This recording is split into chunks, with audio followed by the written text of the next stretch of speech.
बृहस्पतिवार व्रत की विधि। इस दिन बृहस्पतिश्वर महाराज जी की पूजा होती है। दिन में एक समय ही भोजन करें, पीले वस्त्र धारण करें, पीले पुष्पों को धारण करें। भोजन भी चने की दाल का होना चाहिए, नमक नहीं खाना चाहिए।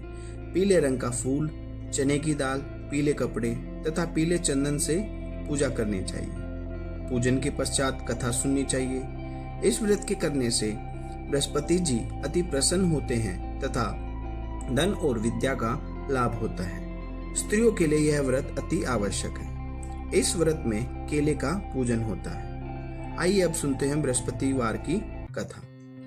किसी गांव में एक साहूकार रहता था, जिसके घर में अन्न, वस्त्र और धन किसी की कोई कमी नहीं थी। परंतु उसकी स्त्री बहुत ही कृपण थी, किसी भिक्षार्थी को कुछ भी नहीं देती, सारे दिन घर के काम काज में लगी रहती। एक समय एक साधु महात्मा बृहस्पतिवार के दिन उसके द्वार पर आए और भिक्षा की याचना की। स्त्री उस समय घर के आंगन को लीप रही थी। इस कारण साधु महाराज से कहने लगी कि इस समय तो मैं घर लीप रही हूँ, आपको कुछ नहीं दे सकती, फिर किसी अवकाश के समय आना। साधु महात्मा खाली हाथ चले गए। कुछ दिन के पश्चात वही साधु महाराज आए। उस तरह भिक्षा मांगी। साहूकार ने उस समय लड़के को खिला रही थी। कहने लगी, महाराज मैं क्या करूं, अवकाश नहीं है, इसलिए आपको भिक्षा नहीं दे सकती। तीसरी बार महात्मा आए और उसने उसी तरह से टालना चाहा, परंतु महात्मा जी कहने लगे कि यदि तुमको बिल्कुल ही अवकाश हो जाए तो मुझको भिक्षा दोगी।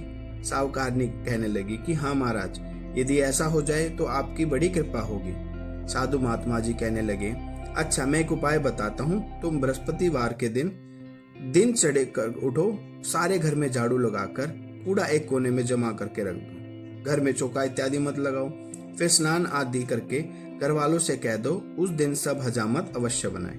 रसोई बनाकर चूल्हे के पीछे रख दो, सामने कभी न रखो। सायंकाल को अंधेरा होने के बाद दीपक जलाया करो तथा बृहस्पतिवार को पीले वस्त्र मत धारण करो, ना पीले रंग की कोई चीज का भोजन करो। यदि ऐसा करोगे तो तुमको घर का कोई भी काम करना नहीं पड़ेगा। साहूकारनी ने ऐसा ही किया।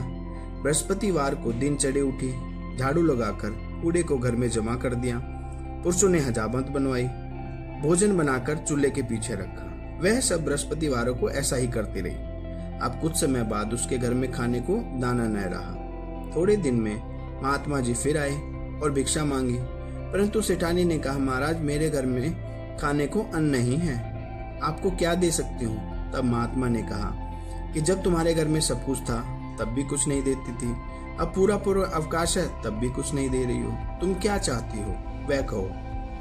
तब सेठानी ने हाथ जोड़कर प्रार्थना की, महाराज अब कोई ऐसा उपाय बताओ कि मेरे पहले जैसे धन धान्य हो जाए। अब मैं प्रतिज्ञा करती हूँ, अवश्य मैं जैसा आप कहोगे वैसा ही करूंगी। तब महात्मा जी ने कहा, बृहस्पतिवार को प्रातः काल उठकर स्नान आदि से निर्वत हो घर को गऊ के गोबर से लीपो तथा घर के पुरुष हजामत न बनवाएं। भूखों को अन्न जल देती रहा करो, ठीक सायंकाल दीपक जलाओ।